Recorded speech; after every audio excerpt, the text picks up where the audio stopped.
오늘 이 시간 하나님께서 우리에게 주시는 말씀은 구약성경 역대하 1장 1절에서 13절까지의 말씀입니다. 구약성경 655쪽에 있는 역대하 1장 1절에서 13절까지의 말씀입니다. 봉독하겠습니다. 다윗의 아들 솔로몬의 왕위가 견고하여 가며 그의 하나님 여호와께서 그와 함께 하사 심히 창대하게 하시니라. 솔로몬이 온 이스라엘의 천부장들과 백부장들과 재판관들과 온 이스라엘의 방백들과 족장들에게 명령하여 솔로몬이 온 회중과 함께 기브온 산당으로 갔으니 하나님의 회막 곧 여호와의 종 모세가 광야에서 지은 것이 거기에 있음이라. 다윗이 전에 예루살렘에서 하나님의 궤를 위하여 장막을 쳐 두었으므로 그 궤는 다윗이 이미 기럇 여아림에서부터 그것을 위하여 준비한 곳으로 메어 올렸고, 옛적에 후레의 손자 우리아 아들 부살렐이 지은 놋제단은 여호와의 장막 앞에 있더라. 솔로몬이 회중과 더불어 나아가서 여호와 앞 곧 회막 앞에 있는 놋제단에 솔로몬이 이르러 그 위에 1000마리 희생으로 번제를 드렸더라. 그날 밤에 하나님이 솔로몬에게 나타나 그에게 이르시되 내가 네게 무엇을 주랴? 너는 구하라 하시니 솔로몬이 하나님께 말하되 주께서 전에 큰 은혜를 내 아버지 다윗에게 베푸시고 내가 그를 대신하여 왕이 되게 하셨사오니 여호와 하나님이여 원하건대 주는 내 아버지 다윗에게 허락하신 것을 이제 굳게 하옵소서. 주께서 나를 땅에 티끌같이 많은 백성의 왕으로 삼으셨사오니 주는 이제 내게 지혜와 지식을 주사 이 백성 앞에서 출입하게 하옵소서. 이렇게 많은 주의 백성을 누가 능히 재판하리까 하니 하나님이 솔로몬에게 이르시되 이런 마음이 네게 있어서 부나 재물이나 영광이나 원수의 생명 멸하기를 구하지 아니하며 장수도 구하지 아니하고 오직 내가 네게 다스리게 한 내 백성을 재판하기 위하여 지혜와 지식을 구하였으니 그러므로 내가 네게 지혜와 지식을 주고 부와 재물과 영광도 주리니 네 전의 왕들도 이런 일이 없었거니와 네 후에도 이런 일이 없으리라 하시니라. 이에 솔로몬이 기브온 산당 회막 앞에서부터 예루살렘으로 돌아와서 이스라엘을 다스렸더라. 아멘. 여러분 반갑습니다. 인사 한번 하실까요? 여러분 예수님의 이름으로 축복합니다. 우리 지난 한 주간 동안 다 평안하시고 또 성경도 열심히 읽으셨죠? 역대하가 시작이 됐습니다. 그래서 오늘은 그중에 역대하 1장을 이제 중심으로 해서 같이 말씀을 나누려고 하는데, 역대하 1장은 여러분이 잘 아시고 또 오늘 보시는 것처럼 솔로몬이 1000번제를 드리고 복을 받은 이제 그런 내용이 들어 있습니다. 그래서 제가 오늘 솔로몬이 복을 받은 이유가 뭐냐, 이것을 같이 생각하면서 은혜를 좀 나누려고 이렇게 생각을 합니다. 자, 성경을 한번 같이 읽겠습니다. 1절부터 6절까지 같이 읽습니다. 근데 1절에서부터 6절 1000마리 희생으로 번제를 드렸다. 크게 읽고 아멘 하십니다. 시작.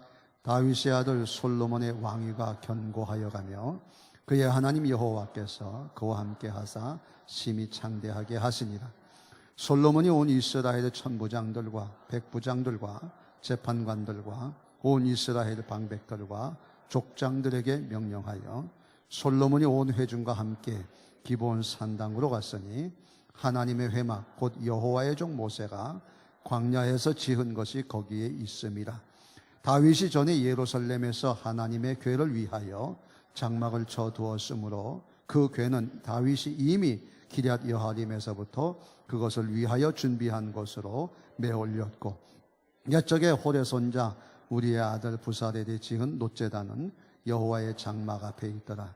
솔로몬이 회중과 더불어 나아가서 여호와 앞 곧 회막 앞에 있는 놋제단에 솔로몬이 이르러 그 위에 1000마리 희생으로 번제를 드렸더라. 아멘. 거기 보면 1000마리 희생으로 번제를 드렸다 그랬어요. 이 중요한 사실은 언제 1000마리 희생으로 번제를 드렸는가? 우리가 하나님 앞에 특별히 나아갈 때는 대부분이 어려울 때 나아가기가 쉽습니다. 그러나 오늘 성경을 여러분 가만히 보세요. 1절에 보게 되면 솔로몬이 온 백성과 더불어 하나님 앞에 1천 번제를 드렸다. 1천 번제, 1천이라는 말은 숫자는 완전 숫자를 이야기합니다. 그러니까 완전한 번제, 번제는 재물을 완전히 태워 없애는 거거든요. 그러니까 나는 죽고 없습니다. 하나님만이 있다는 뜻이에요. 그러니까 하나님을 온전히 믿고 의지한다는 뜻의 1천 번제를 언제 드렸냐? 1절을 다시 한번 읽겠습니다. 1절 시작.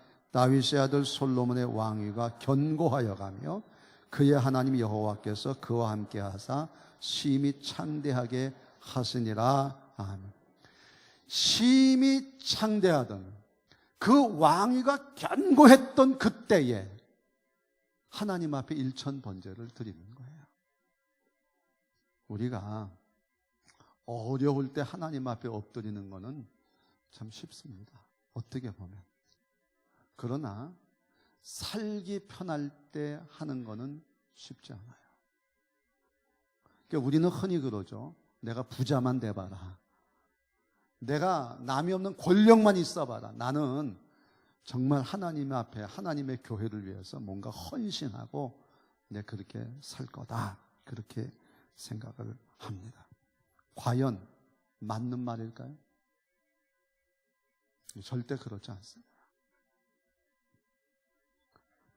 대부분은 잘 되면 잘 된 만큼 또 살아가는 거예요. 여러분 지금 한국 교회가 줄었죠. 오래전부터 우린 유럽의 교회를 따라갈 거라고 예측을 해요.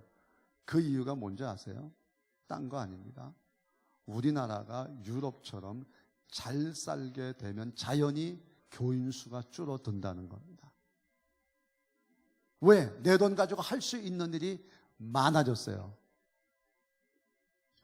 금요일부터 이미 고속도로가 꽉 막혀 있습니다. 그러니까 전에는 휴가철만 그랬는데 지금은 그렇지 않아요. 전에 저는 그런 생각을 했어요. 서울하고 가까운 곳에 전원교회를 지어가지고 그래서 서울에 있는 교인들이 그곳에 와서 1박 2일 먹고 자고 하면서 예배도 드리고 쉬었다 가면 좋겠다. 이제 그런 생각했어요. 그런 생각들을 가진 친구들이 있어서 전원교회를 시작했는데 지금 대단히 어렵습니다. 왜? 오가는 길이 막혀서 교인들이 올 수가 없다는 거예요. 우리 교회가 크리스마스 때 또 연말에 성구 영신 예배를 드리지 못하는 이유 가운데 하나가 뭐냐면 여기에 이태원에 오는 그 차들이 하도 많아가지고 도저히 여기에 들어올 수가 없어요. 그러니까 똑같은 현상이 일어나는 겁니다. 지금 한국교회가 교인 수가 줄어드는 이유 가운데 하나가 뭐냐? 한국교회가 뭐 잘했다 잘못했다 이건 두 번째 문제고 우리 개인들이요 다 먹고 살기 쉬워지니까 다 밖으로 나가기 시작하는 거예요. 그런 의미에서 여러분들은 대단한 분들이고 귀한 분들이고 제가 그런 얘기를 해요. 정말 주일날 오시는 분들 대단한 분들이니까 교회가 아주 귀하게 잘 대접하고 많이 사랑해야 된다고. 제가 그런 얘기를 우리 당회 때도 얘기하고 우리 교역자들에게도 얘기하고 이제 합니다. 우리가 서로 귀하게 여겨야 돼요.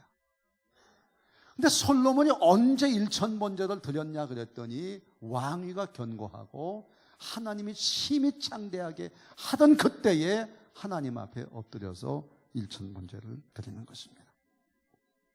여러분, 굉장히 중요한 사실을 우리에게 이야기하고 있습니다. 그런데 솔로몬이 2절에 어떻게 했습니까? 혼자 가서 예배 드린 게 아니에요. 이스라엘의 리더들을 다 데려가는 겁니다. 천부장, 백부장, 재판관 2절에 나오죠. 성경을 계속 좀 보여주실래요? 천부장, 백부장들, 재판관들, 온 이스라엘의 방백 귀족들과 족장들에게 명령하여 3절 솔로몬이 온 회중과 함께 가는 거예요. 그런데 기브온의 산당으로 갔다 그러면 되는데 그 기브온의 산당에 대한 역사적이고 신앙적인 스토리가 있어요. 그게 뭐냐? 모세가 광야에서 하나님의 회막을 지었던 바로 그 자리, 그리고 우리 아버지 다윗이 하나님의 법궤를 옮겼던 바로 그 성막에, 그리고 6절에 가게 되면 홀의 아들 우리의 아들 손자가 하나님 앞에 놋제단을 만들었던 바로 그곳. 그러니까 적어도 이 자리를 가게 될 때, 예배드리러 가자 그럴 때 솔로몬은 영적 지도자로서 나를 따르다가 아니라 우리는 누구의 뒤를 따르냐? 모세의 뒤를 따르고 다윗의 뒤를 따르고 부사렐의 뒤를 따르는 그런 신앙의 대를 이어가는 영적 리더들을 따라가는 그런 모습을 보여주는 거예요. 그런 감동이 솔로몬에게 있고, 솔로몬은 그것을 천부장, 백부장, 리더들에게 이야기를 하는 겁니다.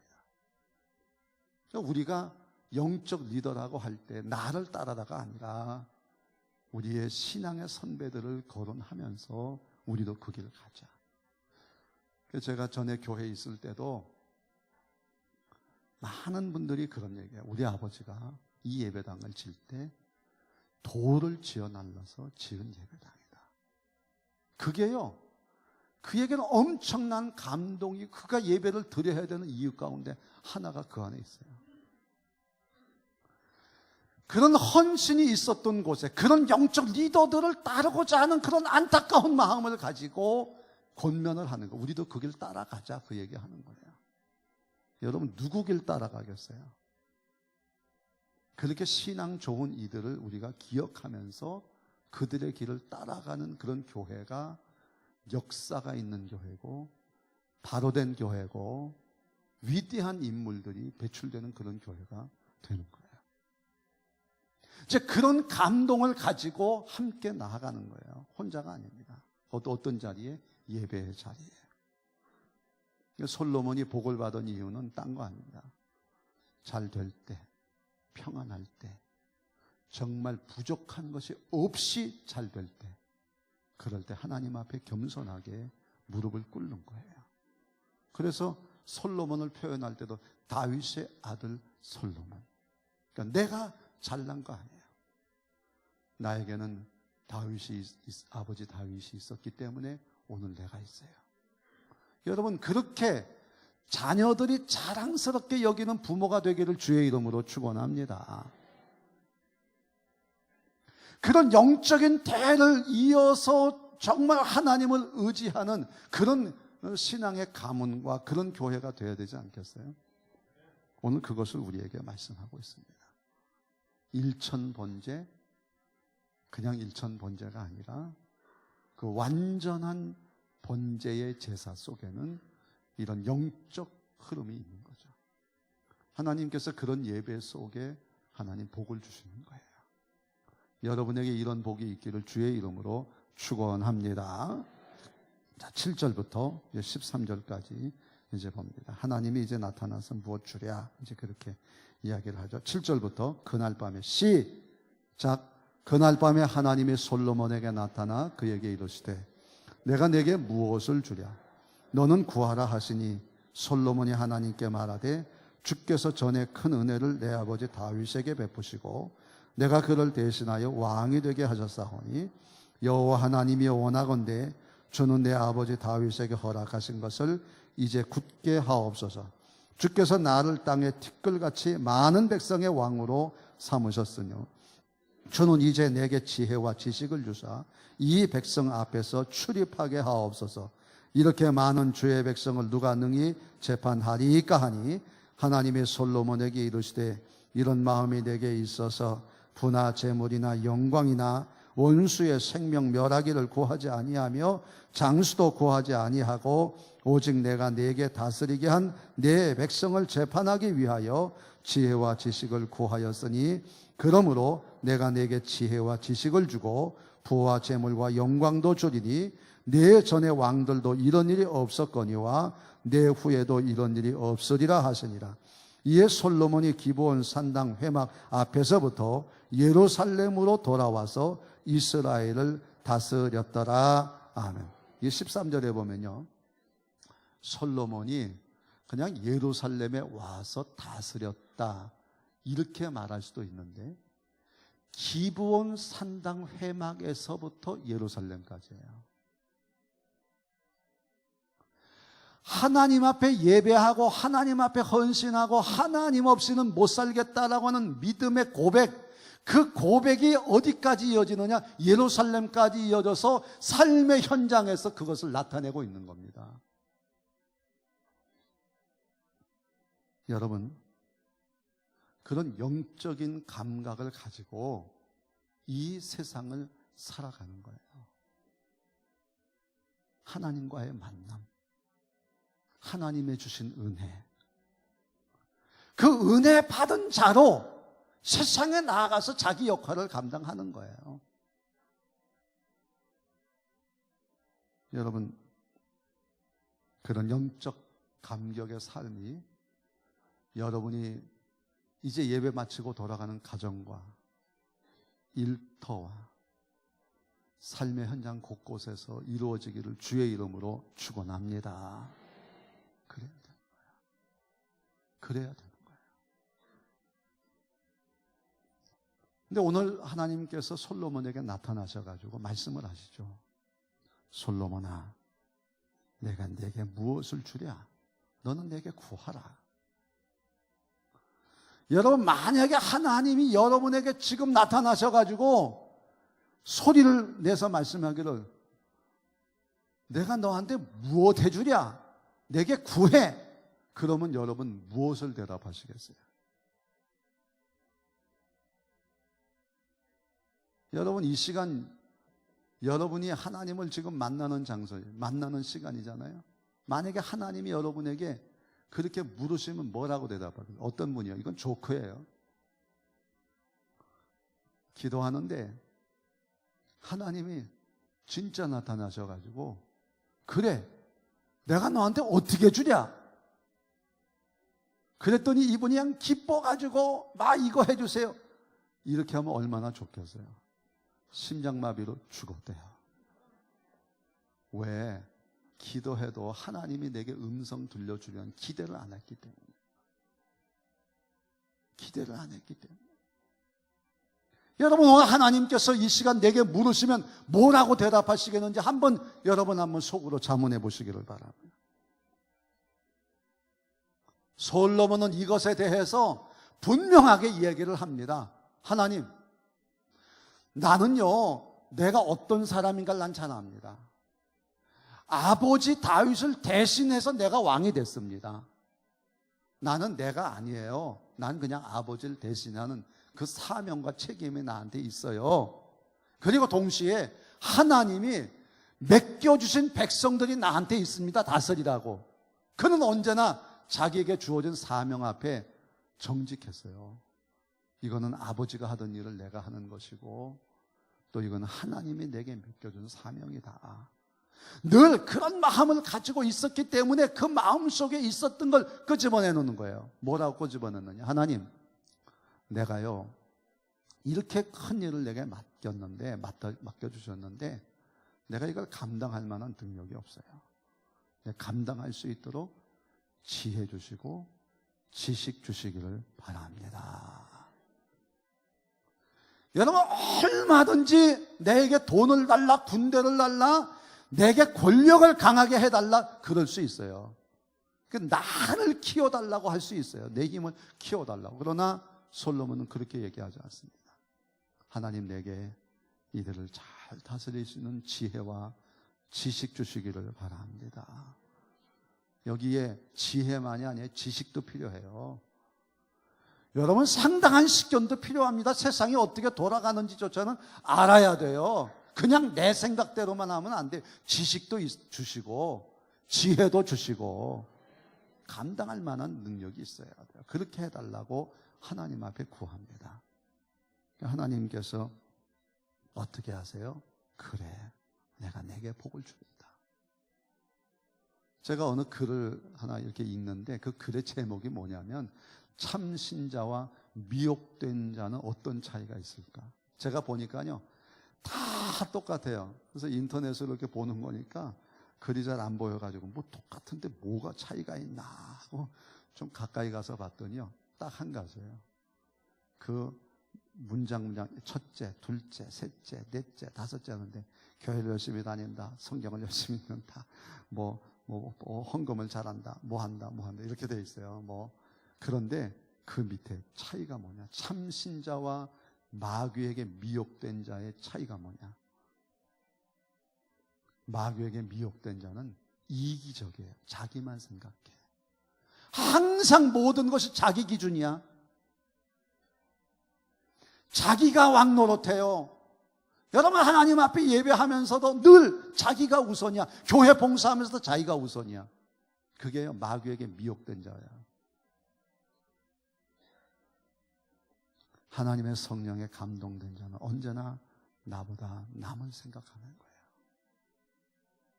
여러분 아이러니 하잖아요. 하나님의 말씀을 잘하는 바리새인이 예수님께 와가지고 내 이웃이 누구냐고 묻습니다. 그 선한 사마리아 사람 얘기하잖아요. 그러면서 예수님이 물으십니다. 강도 만난 자에게 이웃이 누구냐? 선한 이웃이 누구냐? 그랬더니 그는 이렇게 얘기합니다. 자비를 베푼 자니이다. 여러분 하나님께서는 우리에게 하나님은 예배하는 사명과 함께 우리에게 이웃 사랑할 책임도 주셨어요. 할렐루야. 그렇게 살아가는 거예요. 그게 교회예요. 여러분 그런 의미에서 여러분들은 참 이웃사랑 많이 해서 정말 하나님의 복받는 여러분 되기를 주의 이름으로 축원합니다. 우리에게 필요한 것이 바로 그러한 것이다. 그런 얘기예요. 예수님께서 마지막 심판 때에 참신자와 거짓신자를 구분하는데 양과 염소로 구분한다 그러잖아요. 제가 몽골에 가서 양떼를 봤어요. 양하고 염소는 꼭 같이 있어요. 꼭 같이 있습니다. 양들은 특징이 있어요. 그게 뭐냐면 꼭 자기들끼리 붙어 있는 거예요. 뜨거운 여름에도요, 그 뜨거운 몸들을 붙여 있어가지고 하도 붙어 있어서 쪄 죽는 경우도 있답니다. 내버려 두면. 그래서 그렇게 죽는데요. 그게 미련한 게 양이에요. 그런데 염소가 가가지고 흩어놓는 거예요. 그게 흩어놓는 것이 염소입니다. 자, 똑같이 풀을 먹고 똑같은 장소에서 같이 뛰어놀지만 하는 역할은 달라요. 예수님께서는 양처럼 서로 사랑하라. 염소처럼 해치는 자가 되지 말라. 마귀는요, 참소하는 자거든요. 남을 헐뜯습니다. 사랑하지 않아요. 하나님께서 영원한 상에, 영원한 형벌에 하나님이 그렇게 하신다는 거예요. 오늘도 우리에게 맡겨진 사명이 있어요. 어떻게 하면 사랑할까? 여러분, 하나님이 다 주신 것들이잖아요. 내게 주신 이 몸도 사랑해야 되고, 내 가족도 사랑해야 되고, 우리 성도들도 사랑해야 되고, 하나님 우리에게 그 지혜를 주시기를 바랍니다. 오늘 그럴 때 하나님께서 복을 주셨다라고 성경에 말합니다. 그러나 저는 이 말씀을 읽는 가운데 또 하나 중요한 사실을 하나 발견합니다. 11절입니다. 하나님이 솔로몬에게 이르시되 이런 마음이 내게 있어서라는 거예요. 하나님은 솔로몬의 행위만 보신 것이 아니라 그 마음까지도 보고 계셨어요. 우리의 외모가 아니라 마음 중심을 보시는 하나님이죠. 여러분, 솔로몬에게는 이런 마음이 항상 준비된 마음이 있었다고 하는 것이에요. 역대상 28장 7절에 보게 되면 다윗이 솔로몬한테 이렇게 고면합니다. 야 솔로몬아, 네가 하나님을 찾으면 만나고 네가 하나님을 버리면 하나님이 너를 영원히 버리실 것이야. 너 항상 하나님 찾아야 돼. 그리고 앞으로 가게 되면 뭐라고 얘기를 하느냐? 하나님의 계명과 율법을 잘 지켜 행하라.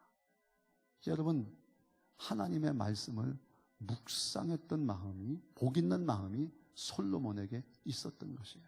늘 하나님을 찾았어요. 그래서 그 하나님을 찾는 마음이 어떻게 나타났냐? 예배로 나타나고, 하나님을 찾는 마음이 항상 하나님 내게 맡겨진 이 백성들을 어떻게 하면 잘 다스리고 섬길까 하는 마음으로 만들어진 거란 말이에요. 여러분, 이런 마음이 중요해요. 행동 이전의 마음입니다. 마음에서부터 행동이 나오는 것이다, 그런 말이에요. 말씀 묵상하는 겁니다. 여러분, 그 사람은 시편 1편에 복 있는 사람이에요. 여호와의 율법을 즐거워하며 주의 하나 묵상하는 자로다. 저는 시냇가에 심은 나무가 시절을 쫓아 열매를 맺음같이 그 하는 일이 다 형통하리로다. 여러분, 평안할 때 미혹받지 아니하고 하나님 앞에 예배할 수 있는 것, 그리고 내게 맡겨준 이 왕권을 나를 위해 쓰지 아니하고 남을 위해 쓸 수 있는 마음, 바로 그것은 말씀 묵상에서부터 시작이 되고 하나님을 찾는 데서부터 나온다고 하는 사실을 말씀하고 있습니다. 여러분, 나는 이런 준비된 마음을 늘 갖고 사는 여러분 되기를 주님의 이름으로 축원합니다. 우리가 큐티하는 거예요. 교회가요, 한참 부흥할 때가 있었습니다. 지금부터 140년 전입니다. 유럽이 그랬습니다. 특히 영국이 그랬습니다. 엄청나게 교회가 부흥해서 스폴전 같은 분이 가서 설교를 한번 하게 되면 막 수천 명씩 모였습니다. 그래서 교회가 한참 부흥하고 있던 차에 마음의 갈증이 생기기 시작했어요. 젊은이들 가운데. 교회는 부흥하는데 많은 사람 있는 곳에 가면 은혜 받은 것 같은데 돌아오면 세상 사람과 다를 바가 없고 마음에 허전함이 있는 거예요. 도대체 이 허전함과 이 세속적인 삶을 따라가는 이것을 어떻게 하면 내가 끊을 수 있을까? 어떻게 하면 내가 하나님 안에 살아갈 수 있을까? 이들이 발견한 게 뭐냐? 매일같이 성경 읽고 기도하자, 그런 겁니다. 그래서 만든 게 화이트 타임이라고 하는 큐티를 만들기 시작했어요. 그래서 경건의 시간을 갖자고 슬로건을 걸고 많은 사람들에게 이야기를 했습니다. 그게 한 140년 돼서 지금까지 이렇게 온 것입니다. 오늘 우리에게 필요한 것은 교회가 어느 만큼 컸느냐 중요하지만 더 중요한 우리 한 사람 한 사람이 하나님 앞에서 경건의 시간을 갖고 준비된 마음을 갖는 것인 줄로 믿습니다라고 하는 거예요. 굉장히 중요한 얘기예요. 여러분, 목장 모임이 뭐냐? 목장 모임은 여러분의 그 개인의 큐티를 단체 큐티하는 거예요. 그래서 같이 모여서 말씀 읽고 찬양하고 우리 개인적으로 할 때도 그렇게 하는 것이죠. 그리고 하나님께서 내게 어떤 말씀을 주시는가? 정말 내가 여기에서 회개해야 될 것은 뭐가 있을까? 그리고 내가 은혜 받은 것이나 깨달은 것이나 내가 다짐하는 것들을 말씀 속에서 찾아내는 거예요. 그런데 그걸 단체로 하는 거예요. 그래서 여러분 나눠드린 교재를 이제 자세히 오늘부터는 교재를 조금 더 자세히 읽다 보면 그대로만 하시면 됩니다. 뭐 특별히 리더가 있으면 되고 없으면 안 돼. 절대 그렇지 않습니다. 우리 교회는 리더가 따로 있지 않고 그 아이스볼 친숙하기 한 명 따로 하시고 찬양 한 명 따로 인도하시고 말씀 인도 따로 인도하시고 사역하게 따로 인도하시면 됩니다. 그래서 이 말씀을 다 묵상하고 서로 교제를 나누고 난 다음에 성령께서 이 말씀대로 살게 하시기를 원합니다. 통성기도 하시고 그 다음에 사역하기에 들어가게 되면 이 사역하기에서는 우리가 할 수 있는 일이 뭐가 있겠어요? 기도하는 것밖에 없습니다. 불신자들을 위해서 기도하고 또 나라와 또 목사님의 비전을, 교회의 비전을 위해서 기도하고 이렇게 하는 것이 여러분이 목장에서 해야 될 일이고 우리가 개인적으로 큐티를 할 때도 그렇게 하시면 되는 것입니다. 여러분, 이렇게 솔로몬이 정말 평안할 때 예배할 수 있고 하나님이 물으실 때 대답할 수 있는 그런 기도 제목을 얘기할 수 있는 것은 바로 이런 큐티의 결과가 아니라 이렇게 생각이 됩니다. 일본 사람들이 우리나라를 다스릴 때 백선행이라고 하는 분이 있었습니다. 본래 이분이 백선행은 아니고 그냥 백식 과부였습니다. 근데 이분이 하여튼 남편이 일찍 세상을 떠나고 난 다음에 열심히 싹바느질 해가지고 그 당시 돈으로 엄청 돈을 벌어서 200냥의 돈을 벌었습니다. 그리고는 그걸 가지고 남편의 선산을 샀어요. 사기당했습니다. 가서 산에 산소를 쓰려다 보니까 땅을 팔 수가 없어요.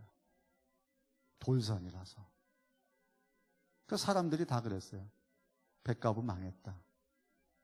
그런데 이분은 늘 말씀을 보고 늘 기도에 힘쓰는 그런 분입니다. 이렇게 얘기합니다. 하나님 뜻일 거예요. 그랬는데 누가 와가지고 이 산을 사자는 거예요. 안 됩니다. 내가 배를 쳐줄 테니까 아예 안 됩니다. 그래서 이 땅값이 산값이 점점 올라가는데 자그마치 100배가 올라갔어요. 2만 냥이 됐습니다. 그런데도 안 판다는 거예요. 그럼 왜 2만 냥이냐? 일본 사람들이 이제 전쟁을 일으키고 나서 이제 군사도를 내고 그 다음에 집을 지으려니까 세멘트가 부족한데 세멘트에 딱 맞는 산이 어디냐? 바로 백가부산이에요. 그런데 이분이 안 판다는 거예요. 그래서 2만 냥이나 주는데 왜 안 파냐? 목사님이 찾아가서 얘기를 했더니 이분의 얘기는 딱 하나예요. 내가 이 산을 사가지고 속을 끓이는 것으로도 족한데 내가 왜 이걸 남에게 사서 남을 속썩이게 만들겠냐? 이거 아무 쓸짝에도 없는 것을 난 그래서 못 팝니다. 그래서 목사님께서 자세하게 얘기를 했대. 이건 이만해서 이런 거다. 그래서 그 2만 냥 받아가지고 이분이 그때서부터 선한 일에 쓰기 시작한데 학교 세우고 고아원 세우고 많은 엄청나게 좋은 일을 해서요. 얼마나 좋은 일을 했는지 북한에서 이분에 대한 영화까지 만들었어요. 이름이 그 이후에 바뀌었어요. 백선행이라고. 선행을 하도 많이 해서 이름이 백선행이 됐습니다. 여러분, 우리는 오늘도 준비된 마음, 이것 자체가 얼마나 큰 복인지 몰라요. 여러분, 큐티가 복이고 목장이 복이고 오늘 말씀 속에서 다시 한번 여러분의 삶이 변화되기를 주님의 이름으로 축원합니다. 하나님께서 복 주실 줄로 믿습니다.